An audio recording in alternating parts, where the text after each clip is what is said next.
제게도 그런 때가 있었습니다. 난 알아요. 서태지와 아이들의 노래와 춤에 빠져서 카세트 테이프가 늘어나도록 들었던 그런 때가 있었습니다. 제가 난 알아요에 푹 빠져있던 그때에 어떤 누군가는 솔티와 함께라고, 아마도 아시는 분은 아실 텐데요, 또 다른 나는 알아요라는 이름의 찬양곡에 누군가는 푹 젖어 있으셨겠죠. 설교를 앞두고 묵상 중에 이런저런 생각을 하다가 서태지와 아이들의 난 알아요를 계기로 잊고 있었던 추억의 찬양곡 솔티와 함께 3집 앨범에 수록되었던 나는 알아요 나 기도할 때라는 곡이 다시 기억났습니다. 잊고 있었다가 예측하지도 못한 지금 이때의 생각이 나서 설교를 준비하다가 이참에 들어보자 하고 또 찬양을 찾아 듣게 되었습니다. 일부러 그렇게 하라면 못할 텐데요, 설교를 계기로 잊고 살았던 그 옛날의 찬양곡을 이참에 이 시점에 찾아 듣게 된 겁니다. 그런가 하면 돌이켜 봤을 때 제 마음을 설레게 했던 노래는 정작 가요가 아니라 동요였습니다. 교과서에 실려 있었던 동요들도 하나같이 예쁜 노래들이 많았지만 지금은 초등학교라고 명칭이 익숙하지만 그 시절의 명칭을 그대로 한번 가져와 보면 국민학교를 다니던 시절에 저는 MBC 창작 동요제라고 그 동요 대회를 통해 알려진 동요들을 참 좋아했습니다. 지금도 가사를 거의 외우고 있을 정도로 또 꽤 많은 곡을 기억하고 있을 정도로 좋아했었습니다. 그러다가 고등학교 1학년이 막 되었을 무렵 먼저 교회를 다니기 시작한 누나의 설득으로 인해서 남산교회를 다니기 시작했는데요, 주일마다 무한으로 제공되는 국수가 너무 맛있어서 그때 주일이 기다려지는 가장 첫 번째 되는 이유는 국수였습니다. 그리고 그에 못지않게 교회 가는 주일이 기다려졌던 이유는 찬양곡이었습니다. 아주 먼 옛날 하늘에서는, 그 찬양곡이 너무 좋아서 그 찬양곡에 흠뻑 빠져서 하루 종일 흥얼거렸던 기억이 나는데요, 그런 저를 고등부 선배들이 중파, 성도 여러분, 중파라고 하면 아십니까? 중앙파출소 건너편에 있는 어느 건물 안으로 데리고 들어가는 것이요, 거기가 일신기독서점이었습니다. 아직 믿는다는 게 뭔지, 그리스도인으로 산다는 게 뭔지 아무것도 모르고 그저 교회 국수와 아주 먼 옛날이 좋아서 교회를 다니던 그런 저에게 그곳은 신세계였지요. 지금도 그때 그 시절을 떠올리면 웃겨 죽는 재밌는 기억 두 가지가 있습니다. 하나는 살짝 기력이 없어 보이는 친구나 후배가 있으면 선배들은 이렇게 곧잘 말했었는데요, 어디 아프나? 약정 골목 한 바퀴 돌고 온나? 입으로 말고 코로 숨 쉬면서 약기운 좀 확 받고 돌아온네. 또 다른 하나는 주일 예배에 지각이 좀 잦거나 결석하는, 그렇게 결석이 종종 생기는 친구, 신앙생활이 살짝 게을러졌다라고 생각되는 친구가 보이면, 혹은 그런 게 아니면 그날따라 패션이 과하게 세속적이다 싶은 친구가 보이면 또 친구들이나 선배는 그렇게 말하는 거죠. 야, 네가 요새 거룩하고 좀 거리가 멀어졌네. 세상에 많이 찌들었네. 일신에 가서 찬양도 좀 듣고 가서 책 제목들이라도 좀 읽고 온나. 그래만 해도 새로운 피조물로 다시 거듭날 수 있대. 사랑하는 성도 여러분, 그런 때가 있었습니다.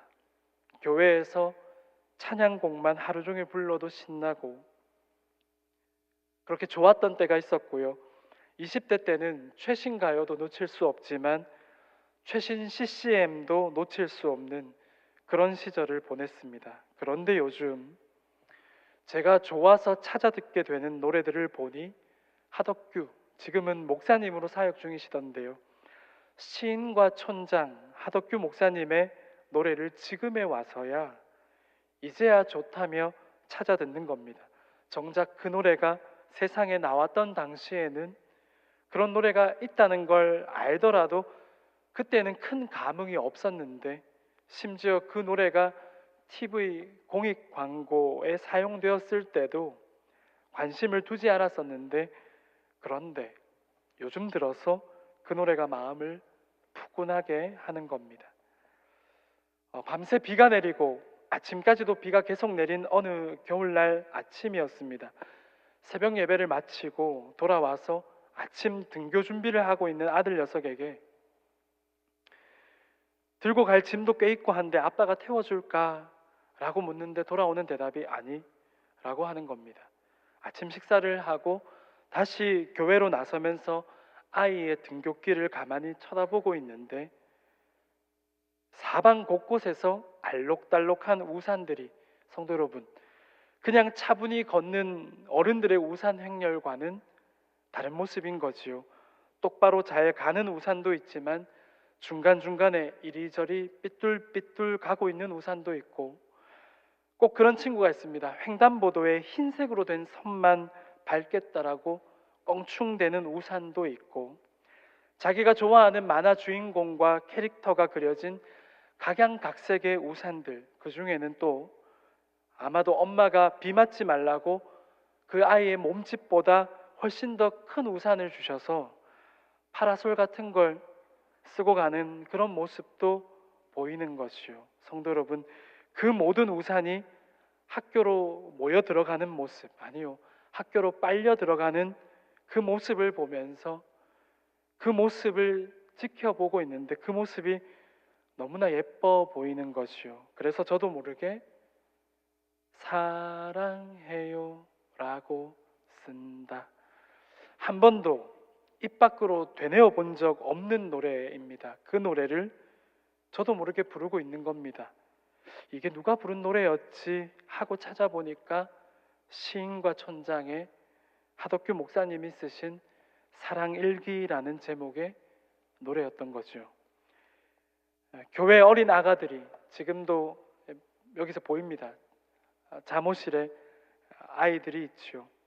막 넘어질 듯 그러면서도 용케 한 발 한 발 잘 걷는 그 모습을 보게 될 때면 그 모습 덕분에 세상이 아름다워지는 것 같다는 생각을 하게 됩니다.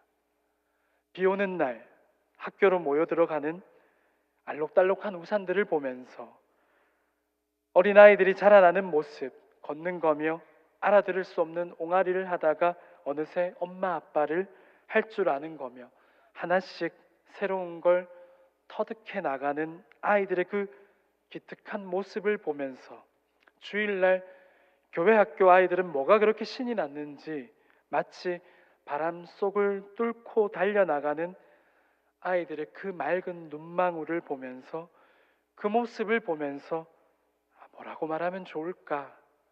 옳지. 사랑해요 라고 쓴다. 사랑한다고 말하는 게 가장 맞겠구나. 그렇게 생각되었던 겁니다. 그 옛날에 세상으로 나온 그 예쁜 곡이 때가 되어서 그때에는 몰랐었는데 그걸 이제야 이해하고 삶에 받아들일 때가 되니까 아름다운 메시지로 내 가슴을 한가득 채워버리는 겁니다. 비 오는 날 우산을 쓴 아이들의 등굣길을 쳐다보면서 그날은 괜히 가슴이 웅장해지는 것 같은 기분이었습니다. 성도 여러분, 때가 있습니다. 그런데 그 때라는 것은 꼭 그렇게 늦게, 늘 한 발 늦게 찾아오는 것만 같지요. 그렇다가도 가만히 생각해 보면 보이지 않던 게 비로소 보이는 때가 있지요. 또한 비로소 보게 된다고 하는 그것이 꼭 눈으로가 아니더라도 어쩌면 눈으로는 볼 수 없는, 눈이 아닌 다른 것으로만 볼 수 있는 그런 경우를 깨닫게 되는 순간도 있지요.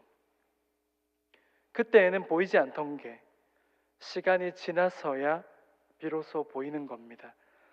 자식을 낳고 아버지의 자리에 서보고서야 비로소 그때의 아버지의 그 자리가 짐작이 되는 겁니다.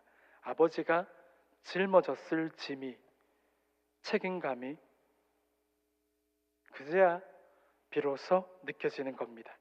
어깨너머로 보던 것과는 차원이 다른 무게감, 차원이 다른 깊이를 말이지요. 모세의 뒤를 이어 이스라엘 자손을 이끌어야 했었던 여호수아도, 아버지 다윗을 이어서 나라를 이끌어야 했던 솔로몬도 어깨너머로 보던 것과는 달랐겠지요.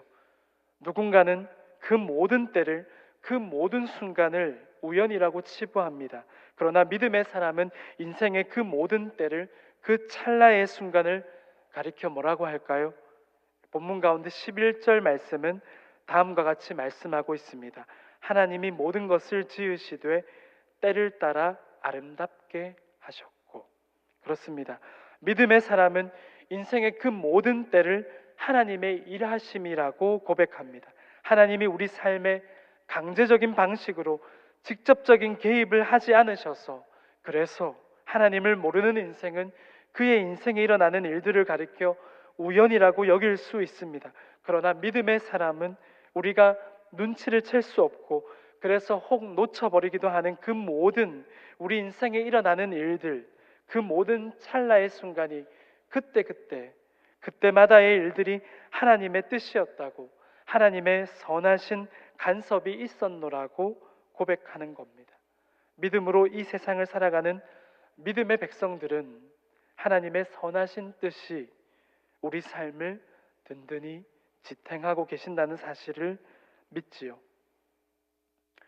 성도 여러분, 어디를 꼭 가야만, 무언가를 해야만 한창 즐거울 나이인 우리 아들 녀석들과 다르게 제 짝꿍과 저는 차를 타고 어딘가로 가고 돌아오는 그 시간도 너무 좋은 겁니다. 차창 밖으로 보이는 하늘이 그저 놀라운 겁니다. 감탄이 절로 나오는 겁니다. 하늘을 보면서 하나님을 다시 한 번 더 놀랍게 생각하는 거죠. 참 대단하다고. 파란색과 흰색, 딱 그 두 가지 색으로 하나님은 어떻게 이렇게 아름다운 장관을 연출해 내실까 싶은 겁니다. 울창한 나무들이 빼곡히 초록초록한 그 빛깔을 자랑하는 산들을 보면서 그걸 보는 것만으로도 저와 제 짝꿍은 참 좋아하고, 그게 너무 좋아서 아이들에게 그렇게 얘기해 봅니다. 같이 창문 밖에, 차창 밖으로 보이는 하늘과 산을 같이 보자고. 와, 대단하지 않냐고. 그래서 아이들에게 보자고 하면 아이들이 반응을 합니다. 아니요, 반응을 해줍니다. 와, 멋있다. 뒤에 이런 말이 생략된 것 같죠. 됐지? 와, 멋있다. 됐지? 네. 사랑하는 성도 여러분, 언젠가 그들도 알게 되겠지요. 그런 순간의 때가 찾아오겠지요. 그 모든 때, 우리는 다 알지 못하는 순간순간들, 때를 놓치지 않으시고 때를 놓칠 수가 없으신 하나님께서는 때를 따라 우리를 아름답게 만들어 가시겠지요. 그런 줄 믿습니다. 함께 1절 말씀을 읽어보도록 하겠습니다. 같이 읽겠습니다. 범사에 기한이 있고 천하 만사가 다 때가 있나니. 오늘 본문은 말씀하고 있습니다. 모든 일에는 다 때가 있다고 말입니다. 세상에서 일어나는 일마다 알맞은 때가 있다는 겁니다. 살아보니 그렇다는 뜻으로 하는 말입니다. 그때 그 당시에 있었던 그 일이 그때는 대수롭지 않게 여겨졌는데 지나고 나서 생각해 보니 새로운 의미로 다가오는 겁니다. 그런 경험은 종교를 막론하고 인간 모두에게 있습니다. 저마다 해석합니다. 그런데 믿음의 사람은 그 일들을 하나님의 섭리로 고백하지요. 과거의 그 일로 인해서 오늘 내가 이렇게 살아가고 있구나. 그때 말로는 뭔가 설명할 길은 없지만 그때 하나님이 일해 주셨구나. 당장 그때에는 알 수 없었고 다 헤아릴 수 없었는데 지나와서 되돌아보았을 때 하나님의 일하심이었음을 고백하기에 이르는 일들이 저마다 있습니다. 저에게도 그런 일들, 그런 사건들이 있습니다. 그 당시에는 좋은 의미로 해석되지 않던 일들이었는데 하나님은 대체 어디에 계시며 하나님은 나에게 왜 이런 일들을 겪게 하시는지라며 앞을 내다볼 수 없어서 나름 예측이란 걸 해봤지만 예측대로의 그 일의 해결이 어서 일어나지 않아서 그저 막막하기만 했었던 그런 순간을 맞이할 때가 살다 보면 있지요. 오늘 본문에는 이런 표현 방식이 반복적으로 나타납니다. 이런 날이 있는가 하면 또 저런 날이 있다. 그렇습니다. 충분히 수긍이 되지요. 우리 인생이 그렇다는 겁니다. 이런 날이 있는가 하면 또 그와는 다른 어떤 날이 찾아오기도 한다는 겁니다. 그렇게 우리 인생은 예측대로만 흘러가지 않는다는 겁니다. 다시 말해본다면 우리의 인생이 단순하게 도식적이게 수학 공식처럼 사라지지 않는다는 겁니다. 우리의 인생이 단조롭기 그지없는 그렇게 쉽게 이야기할 수 있는 개념은 아니라는 겁니다. 바람을 잡아보겠다고 움켜쥐어 본들 바람을 잡을 수 없듯이 우리의 인생이 그렇게 만만하고 다 알 것처럼 그렇게 쉬운 인생으로 다 사라지지 않지요. 그래서 그런 의미에서 전도서에서는 헛되다라는 표현이 그토록 자주 사용되는 것인가 봅니다. 선한 길을 도모하고 의로운 삶을 살아가는 사람에게도 불행은 찾아옵니다. 반대로 악한 자가 형통하고 잘 되는 모습을 그저 부러운 듯 지켜보게 되기도 하지요.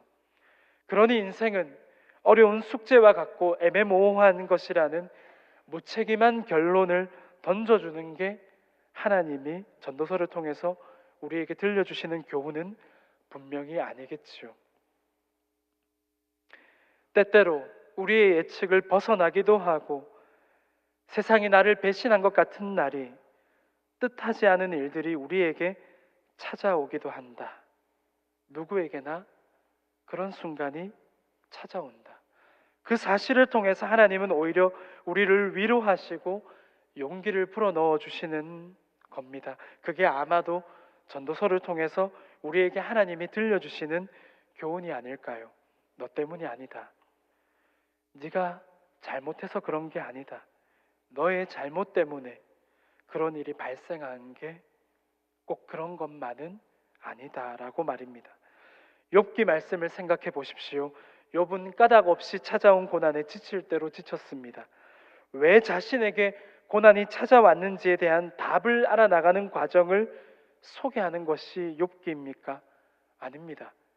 욥은 자신에게 찾아온 고난의 원인을 알 수 없었습니다. 그러나 욥기서는 어떻게 마무리됩니까? 결국 욥이 고난의 이유를 발견하나요? 욥이 마침내 고난의 이유를 발견하면서 이제야 속이 다 시원해졌다. 이제 고난의 이유를 알았다. 그렇게 마무리가 되나요? 아닙니다. 욥기는 욥이 고난의 이유를 발견하기까지의 여정을 그리고 있지 않습니다. 욥에게 고난이 찾아왔습니다. 고난으로 인해서 지칠 대로 지친 그는 그 끝에 가서 하나님의 존재를 마주합니다. 하나님은 고난의 이유를 알려주시는 게 아니라 측량할 수 없는 온 우주 만물의 주권자이신 하나님 자신에 대해서 이야기를 들려주시지요. 그리고 바로 그런 하나님 자신의 존재 앞으로 더 가까이 나아올 수 있도록 하나님은 욥을 부르십니다. 고개 숙이지 말고 어깨 펴고 허리를 묶으라고 말씀하시지요. 고난의 이유를 알게 된 건 아니지만 고난의 상황 가운데 하나님이 결코 어디 멀리에 계신 게 아니라는 것. 그 고난의 상황에 하나님이 결코 어디 멀리에 계셨던 게 아니라는 사실. 욥이 지금까지 겪는 그 고난의 상황을 하나님이 모르시지 않는다고 하는, 하나님이 다 알고 계셨다라고 하는 그 사실을 알게 된 욥은 더 이상 고난의 이유가 궁금하지 않습니다. 욥은 고난의 이유를 발견하지 못했으나 욥은 그런 고난이 앞으로 또다시 찾아온다고 해도 자신과 함께 하시는 하나님을 믿는 믿음이 무엇인지 알게 되었습니다. 그러니 고난의 이유가 더 이상 궁금하지 않게 됐지요. 욥기를 통해 우리는 우리 삶에 까닭 없는 고난이 찾아올 수 있다는 사실을 회피하지 않고 그 앞에 당당히 마주 설 수 있게 됩니다. 누구에게나 고난이 찾아올 수 있습니다. 그러나 그 고난의 상황을 모를 리 없는 하나님이 나와 함께 하신다는 사실을 붙잡는 것이 중요합니다. 고난을 일으키시는 하나님이 아니었지요. 마귀가 욥에게 시련을 겪게 함으로 그를 시험해 보겠다고 할 때 그 시험을 허락하시는 하나님이었지요. 고난을 허용하시는 하나님, 시련을 허락하시는 하나님은 그 시련과 고난의 시간을 통해서 우리가 하나님을 더 깊이 알고 인생에 대한 더 강한 애착으로 나아갈 수 있도록 그렇게 함으로써 더 깊은 지평 위에서, 더 깊은 지평 안에서 삶을 마주하고 이웃을 대하고 하나님 나라를 바라보도록 하나님은 그렇게 우리 삶을 이끌어 주시는 하나님인 겁니다. 11절 말씀을 함께 읽어볼까요? 같이 읽겠습니다. 하나님이 모든 것을 지으시되 때를 따라 아름답게 하셨고 또 사람에게는 영원을 사모하는 마음을 주셨느니라. 그러나 하나님이 하시는 일의 시종을 사람으로 측량할 수 없게 하셨도다. 아멘. 그렇습니다. 아름다우신 하나님, 놀라우신 하나님은 우리의 삶을 아름답게 조명해 주십니다. 그렇게 하기를 기뻐하시는 하나님이십니다. 우리는 다 알 수 없는 크고 비밀한 방식으로 하나님은 때를 따라 도우시며 때를 따라 우리의 삶을 끊임없이 매만져 가시는 줄 믿습니다. 우리 인생이 하나님 없는 영원함이 아니라 우리가 다 알고 셈할 수 있는, 계산기를 두드려 보면 답이 떡하니 나오는, 그렇게 측량할 수 있고 쉽게 만만하게 생각할 수 있는 그런 인생일 수 없도록 하나님은 우리를 제한하셨습니다. 그렇게 하신 이유는 다만 우리가 하나님에게서만 영혼을 발견할 수 있도록, 그러니 참되신 하나님 외에는 다른 인생의 대안을 찾지 않고 오직 하나님만을 바라볼 수 있도록 하시기 위함이겠지요. 그러니 11절은 그렇게 말씀하는 겁니다. 그러나 하나님이 하시는 일의 시종을 사람으로 측량할 수 없게 하셨도다. 14절 말씀도 같이 한번 읽어볼까요? 함께 읽습니다. 하나님께서 행하시는 모든 것은 영원히 있을 것이라. 그 위에 더할 수도 없고 그것에서 덜할 수도 없나니 하나님이 이같이 행하심은 사람들이 그의 앞에서 경외하게 하려 하심인 줄을 내가 알았도다. 하나님께서 우리를 제한하심은 그분이 독재하시기 위함이 아니라 이 피조 세계와 피조의 존재인 우리 인간이 창조주이신 그분께 머리를 조아리고 굴종하도록 하기 위함이 아니라 하나님께서 우리를 제한하심은 도리어 그분과의 관계 안에서 우리네 인생이 더 깊어지기를, 삶이라는 시간 속에서 하나님에 대한 이해가 더 깊어지고 단단해지기를 응원하시는 하나님의 마음 때문이겠지요. 성도 여러분, 욥은 단번에 하나님의 존재에 대해서 알지 못했습니다. 고난을 겪는 그 시간들 사이사이에 절대 고통과 절대 고독이 찾아왔습니다.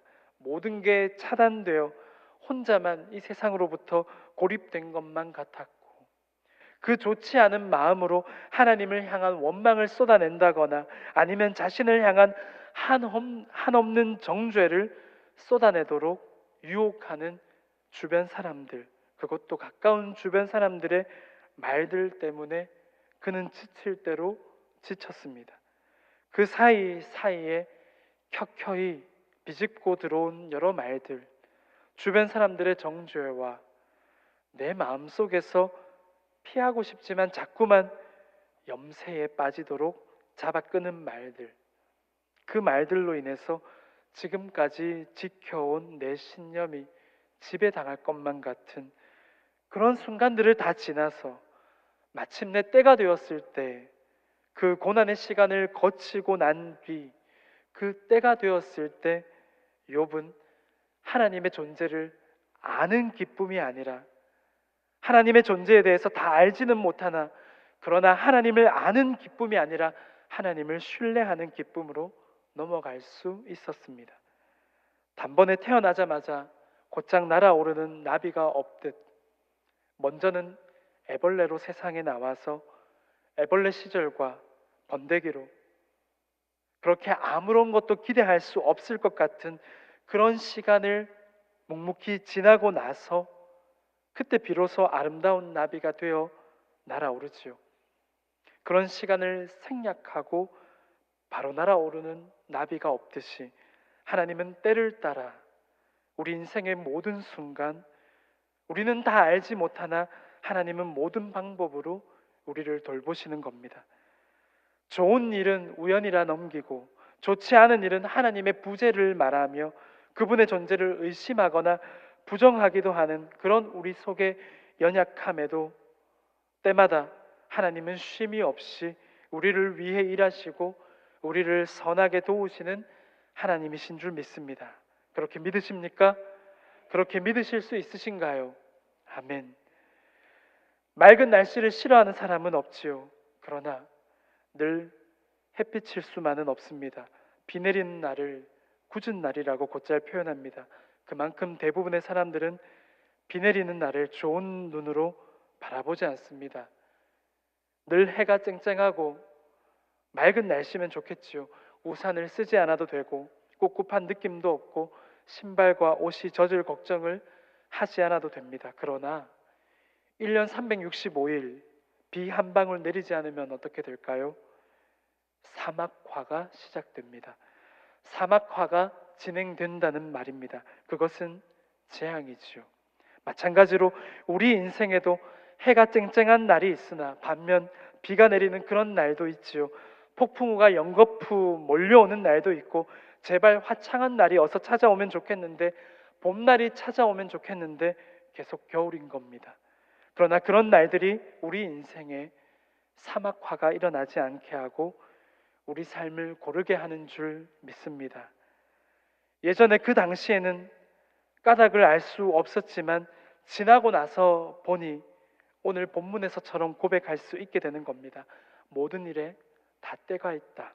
10절 말씀에 하나님이 인생들에게 노고를 주사 애쓰게 하신 것을 내가 보았노라 라고 했습니다. 다시 말해 하나님은 우리로 수고하며 살아가도록 그렇게 살아감으로써 하나님을 알아나가고 삶의 미덕을 발견하라고 우리에게 짐을 지어주신 것이라는 겁니다.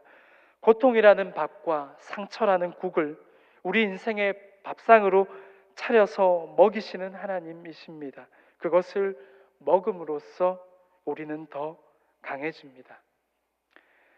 살아오면서 되게 그런 순간들이 있어서 이런 때 또는 저런 때가 있어서 말씀을 준비하면서 묵상하는데 처음에 그래 그런 때가 있었지 하고 남산교회를 다니던 시절에 그냥 했던 말이 아닙니다. 선배들의 그 말을 곧이곧대로 듣고 뭔가 기가 허한 날은 정말 약점 골목을 한 바퀴 열심히 킁킁거리며 다녔었습니다.